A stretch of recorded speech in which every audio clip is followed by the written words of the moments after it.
Good morning. I'm Cindy from the Bowwood Baby Clinic, and this morning on our couch we've got Charlene from Safe Kids. Welcome, Charlene. Thank you so much. It's Lovely nice to to be have here. you here. And I thought you could perhaps tell us a little bit about maybe the importance of parents and grandparents and caregivers learning about CPR and what else they're going to be covering in your course that you do.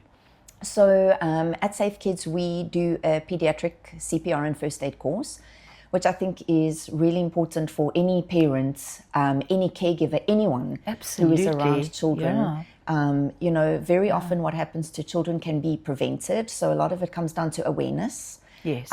But children do things, Exactly. they fall and they get into things that they shouldn't. So touch things and swallow things and put things in their mouth. Yeah. And so the reality is that accidents do happen. And as a parent or as a caregiver, in that moment, you need to know what to do. Exactly. You can't think about it and go and look it up on an app or anything. No. Yes, you've got to know. So yes. It's knowing exactly how to manage those first couple of minutes and knowing when it is necessary to call for help, knowing who to call should you need. And that's like some of the basics that many people don't know. No, exactly.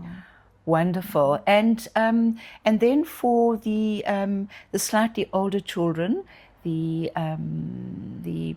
maybe the school going age, does your course cover slightly older children, or is it just babies? No. So it's an infant and child CPR course. Great. Obviously, there are many other courses as well that we offer, but in particular, the infant and child covers your babies from newborn to the toddlers as well as to the older children. Yes.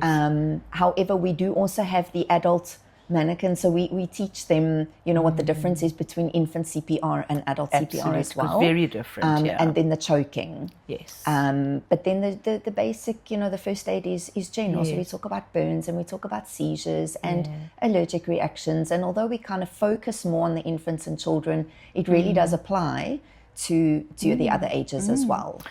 One of the things that I often find when I start talking about solids for babies 5-6 months of age is people keep the food very smooth and pureed because they don't want the child to choke. But unless we teach them what to do, because the child must go on to more textured food, but you can't avoid it forever. And that's one of the times when I really do promote your courses, when people are fearful of what might happen and then avoid it rather than learning what to do with it. Yes.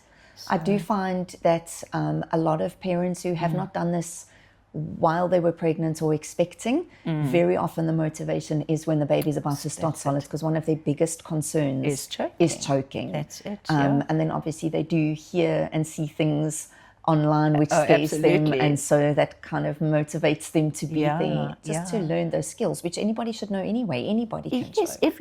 Everybody should know.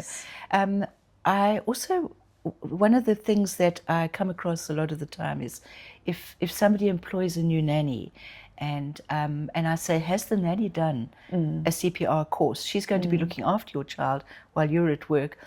And the parents will say, no, but she's had several children of her own. Yeah. That does not help the nanny to know what to do with your child in an emergency. So that's one of the, I feel it should be compulsory for every single parent, grandparent, caregiver, anybody who's looking after children. As you say, they should need to know immediately what to do. Not to think about, oh, I must call for help. Know what to do in those first few minutes, because isn't that the important... Yes, and it gives the nanny some confidence as well. It's a big thing to look after someone else's child. It's a huge responsibility. So although they may have had their own children, unfortunately nothing happened to them.